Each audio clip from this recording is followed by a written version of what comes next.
நரேந்திரன் பெரிய பணக்கார வீட்டு பையனாச்சு, அவங்கிட்ட நம்ம தங்கை பத்தி எப்படி பேசுறதுன்னு நீ கூச்சப்படுறியா? சேச்சே, ரொம்ப பெருந்தன்மையானவன், பணங்காசுக்கே மதிப்பு கொடுக்க மாட்டான். இப்படியே பொதுவா ஒரு விஷயத்த பேசிக்கிட்டு இருக்க, அவன் என்ன உதவி பண்ணினான்னு சொல்லக்கூடாதா? நீ ஏதாவது சொல்லக்கூடாத விஷயத்துல மாட்டிக்கிட்டு அதிலிருந்து அவன் தான் உன்னை காப்பாத்தினானா? சேச்சே, அதெல்லாம் இல்லைப்பா. அவன் எப்படி உதவி பண்ணான்னு சொன்னால் நீங்கள்லாம் அவனை முன்னாடியே நினைப்பீங்க.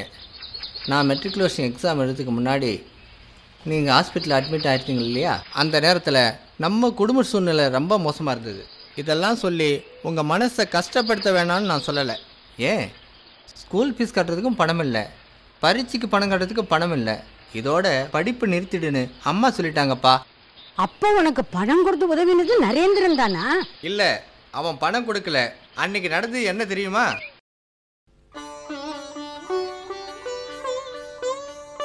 Sir good morning sir. நான் ரித்விக்காக பேச வந்திருக்கேன். அவன் ரொம்ப நல்லா படிப்பான் சார். நீங்கள் வேணால் ஹெட் மாஸ்டர்கிட்டயோ இல்லை வாத்தியார்கிட்டயோ கேட்டு பாருங்கள் சார். இந்த மாதிரி டைமில் அவனால் எக்ஸாம் எழுத முடியலனா அவன் எதிர்காலத்தையே பாதித்த மாதிரி ஆகிடும் சார். இந்த மாதிரி சந்தர்ப்பங்களில் நீங்கள் ஸ்கூல் மேனேஜர் இருக்கிற தகுதியில் அவனோட ஸ்கூல் ஃபீஸ் எக்ஸாம் ஃபீஸ்லாம் வாங்காமே அவனை பரீட்சை எழுத வைக்க முடியும் சார். நீங்கள் தான் சார் ஏதாவது பெருமனசு பண்ணி அவனை எக்ஸாம் எழுத வைக்க முடியும். ப்ளீஸ் சார், உதவி பண்ணுங்கள் சார் ஏதாச்சும். Naren, school fees exam fees கட்டுறதுக்கு வக்கீல் இல்லாத பசங்கள்லாம் பள்ளிக்கூடத்துக்கு வரக்கூடாது. அவன் நல்லா படிப்பான்னு வேலைக்கு ஓனான் சாட்சி. அவனுக்கு சிபாஸ் பண்ணுறதுக்கு நீ யாரு? ரித்திக், பாப்பா யாருக்கிட்ட அது பிச்சை எடுத்து கொண்டாந்து கட்டு. இன்னும் 2 நாள்ல நீ பணம் கட்டல பரீட்சைக்கு அனுப்ப முடியாது. ஜாக்கிரதை. சரி சார். நரேன், எனக்கு ரொம்ப அழுகையா வருதுடா. எனக்காக வாதாடி அந்த நாய்கிட்ட நீயும் சேர்ந்து திட்டு வாங்கிட்டிய. இந்த கதை இன்னைக்கு முடியல, நாளைக்கு நீ பரீட்சை எழுத போற பாரு. எப்படி நரேன்? அந்த மேனேஜர் பத்தி எனக்கு ஒரு ரகசியம் தெரியும், அதை வச்சு அவனை மடக்கிடலாம்.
நாளைக்கு இந்த விஷயத்த ஸ்கூல் ஃபுல்லா சொல்ல போறேன், செவரு ஃபுல்லா எழுத போறேன். நம்ம ஸ்கூல் மேனேஜருக்கு தினமும் அபின் பழக்கம்னு. ஏய் நரேந்திரா, என்னடா சொல்ற? நீ ஏண்டா இங்கே வந்த? ஏண்டா இந்த வயசுல இதெல்லாம் உனக்கு வேணுமா? சார், நீங்க டெய்லி சாப்பிட்ற அபின்லாம் எனக்கு வேண்டாம். நாளைக்கு என் ஃப்ரெண்ட் ரித்விக் எக்ஸாம் எழுதணும். அதுக்கு நீங்க என்ன பண்ணுவீங்களோ எனக்கு தெரியாது. அது அவன் குடும்பத்துக்கும் வாழ்க்கைக்கும் ரொம்ப முக்கியம் சார். ஏய், அவனோட ஸ்கூல் ஃபீஸ்லாம் நிறைய பாக்கி இருக்குடா. ஏய், அவனை எக்ஸாம் ஃபீஸ் மட்டும் கட்ட சொல்றா. சார் ரொம்ப தேங்க்ஸ் சார். அவன் நாளைக்கு வந்து எக்ஸாம் ஃபீஸ் மட்டும் கட்டுவான். அதுல எந்த தகராறும் வராம நீங்க தான் சார் பாத்துக்கணும். எல்லாம் நான் பாத்துக்கிறேன்டா. ஏன்டா இந்த விவரங்களை இத்தனை நாள் எங்களுக்கு நீ சொல்லல? நரேன் ஏதோ பிளாக்மெயில் பண்ணி காரியத்தை சாதிச்சான்னு நினைக்கூடாது இல்லையா? அன்னைக்கு அவனுக்கு வேற வழி தெரியல. ஒரு நண்பனுக்கு உதவி செய்யறதுக்காக நரேன் இப்படி திட்டம் போட்டான். ஏ ரித்விக், அந்த காலத்திலேயே உனக்கு அவ்வளவு துணிச்சலாம் அவன் ஹெல்ப் பண்ணினான் இல்லையா? இப்போ உன் தங்கை பத்தி அவங்ககிட்ட பேசக்கூடாதா? அம்மா, அவன் யாரையுமே கல்யாணம் பண்ணிப்பான்னு எனக்கு தோணலம்மா. இப்படி சுத்த பிரம்மச்சாரியா இருந்துடுவான். அவனை பற்றி அந்தரங்கம் தெரிஞ்சு வச்சுட்டேன்னா இதை போய் கேட்டேன்னா என்னை சுத்த மடைன்னு நினைப்பான்.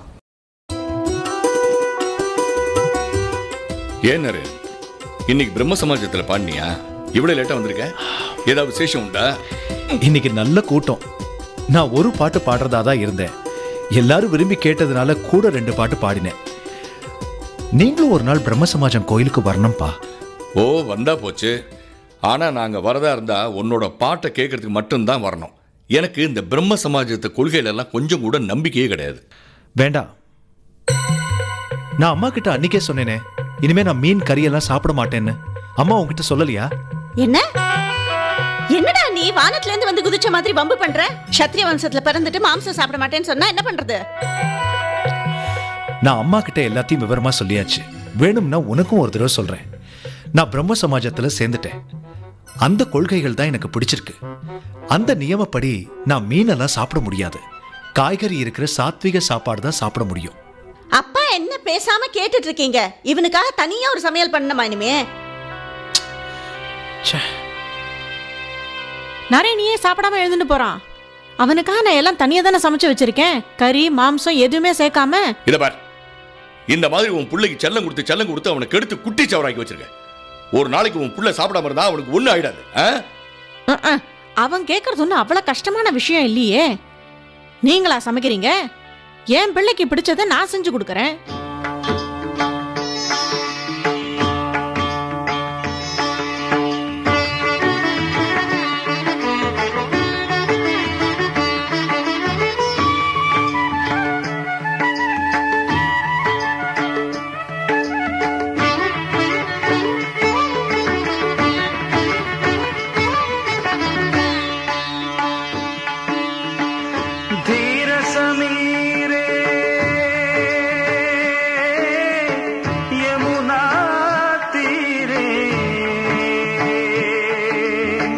वसतिवने वनमाली वसतिवने वनमाली धीर समीरे यमुना तीरे वसतिवने वनमाली धीर समीरे यमुना तीरे वसति वने वनमाली गोपी पीन पयोधरमर्धन चंचल करयुगशाली धीर समीरे यमुना तीरे वसति वने वनमाली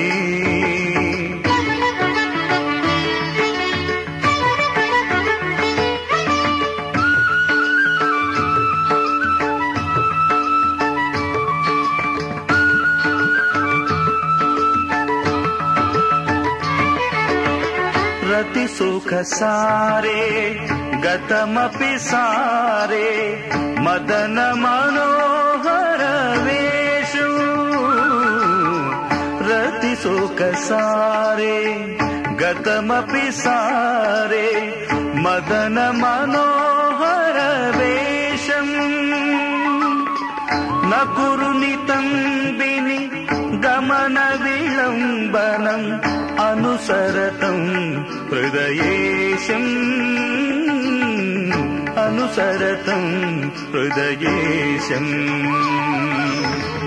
धीर समीरे यमुना तीरे वसति वने वनमाली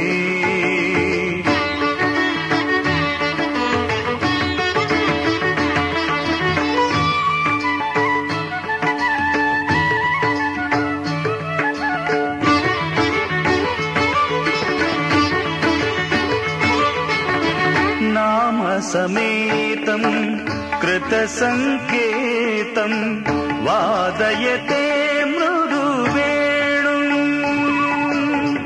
नाम समेतं कृतसंकेतं वादयते मृदुवेणुं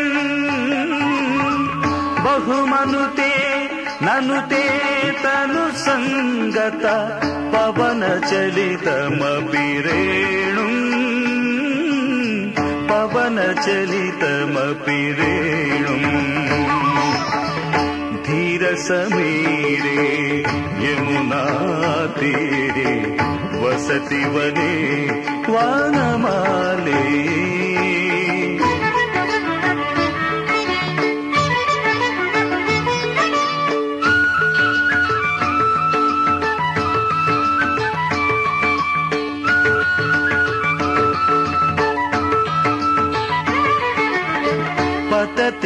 पतत्रे विचलति पत्रे शङ्कित भवदुपयानम् पतति पतत्रे विचलति पत्रे शङ्कित भवदुपयानम् रचयति शयनम् सचकितनयनम् पश्यति तव पन्थानम् पश्यति तव पन्थानम् धीरसमीरे यमुना तीरे वसति वने वनमाली गोपी पीनपयोधरमर्दन चञ्चल करयुगशाली धीरसमीरे यमुना तीरे वसति वने वनमाली।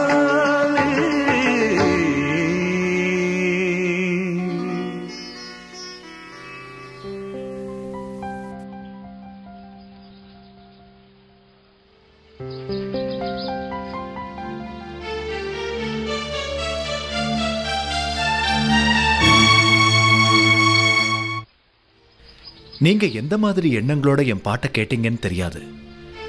ஆனா நான் என் வாழ்க்கை பூரா ஒரு பிரம்மச்சாரியா இருக்கணும்னு முடிவு பண்ணிருக்கேன். நீங்க என்னை விட 1-2 வயசு சின்னவங்களா கூட இருக்கலாம். இருந்தாலும் உங்களை என் அம்மாவா பாவிச்சுதான் நான் நமஸ்காரம் பண்ணேன்.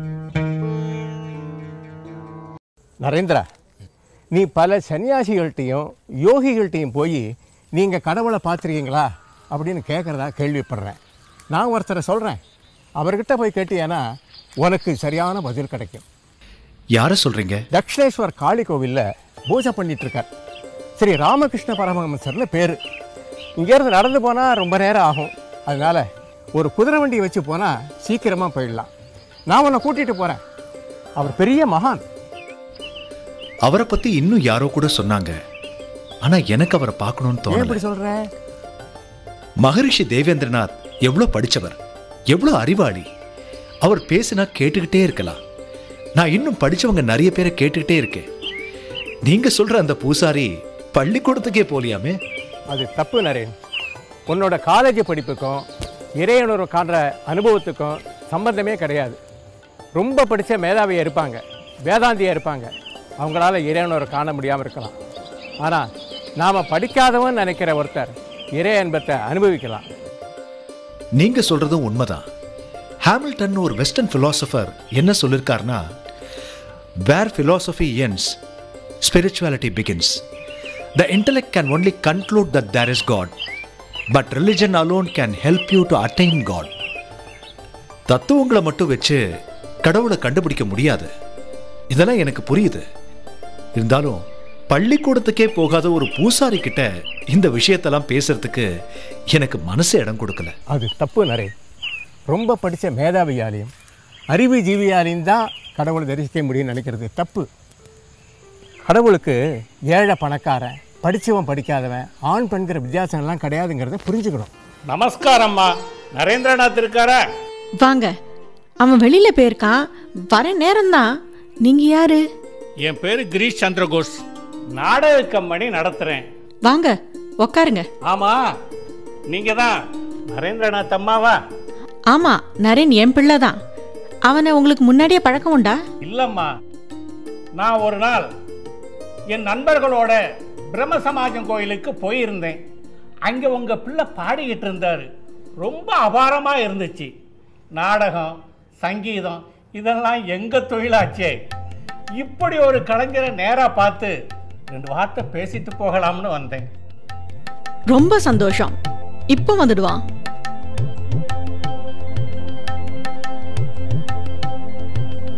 நமஸ்காரம். நமஸ்காரம். உட்காருங்க.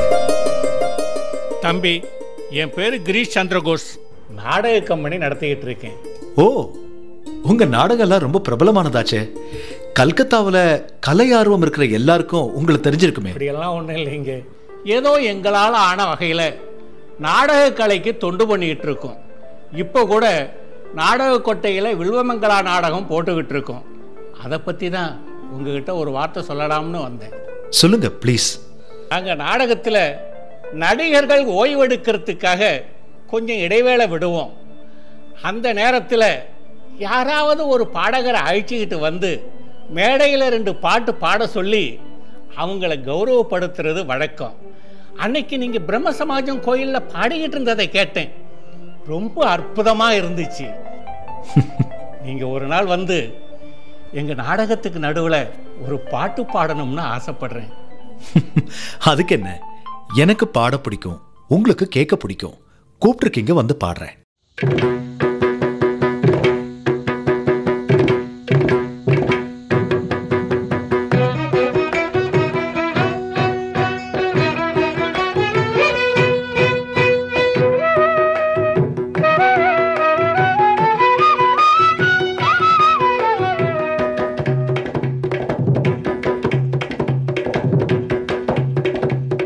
முரளி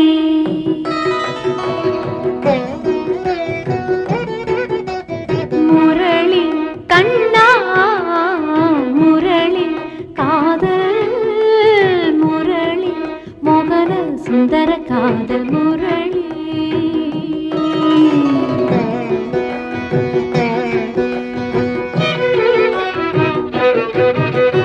இதழின் மீதிலே மதுர இசையிலே அழகு மங்கையின் இதயம் மயங்குதே. இதழின் மீதிலே மதுர இசையிலே அழகு மங்கையின் இதயம் மயங்குதே. இளப்பருவமே நீ ஏங்கி வாடுதே. தனன தனன தன தோம் தனன முரளி கண்ணா முரளி.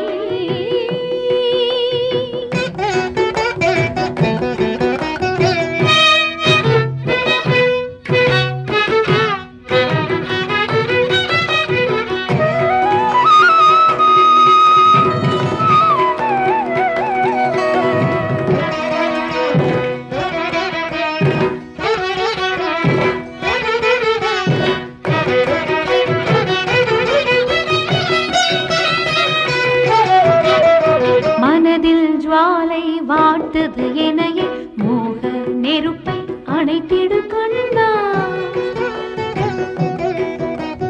மதுமலர் உதட்டில் குழலாயனை நீ தொடுத்தே பாட இசைத்திடு கண்ணா. வா வா கண்ணா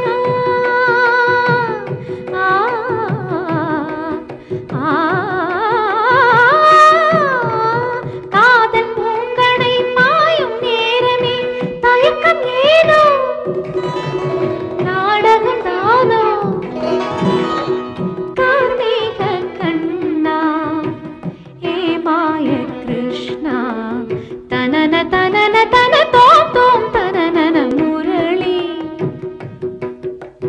பா கம பதனி ச நி ப மக ச முரளி பா சகம பதனி ச க க ச நி ப மக ச கம ப கம பதனி ச மக ச நி ப மக ச நி ச ச கம பதனி ச கம ப மக ச நி ப மக ச க மக ச கம பதனி ச கம ப மக ச நி ப மக ச க மக ச கம பதனி ச கம ப மக ச நி ப மக ச முரளி.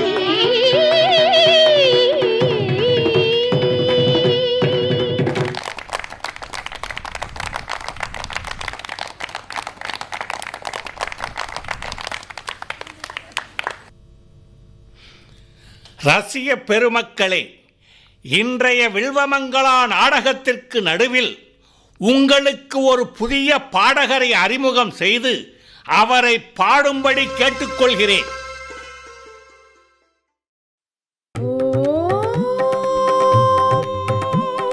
தருமநெறி நிறை இந்து மதம் தடம் தவறி தேங்கிய காலமதில் தூசி படிந்த தங்க விளக்கை துடைத்தனை தீபம் ஏற்றிய விடியல் துறவி விவேகானந்தன் பன்மத பாதைகள் அனைத்தும்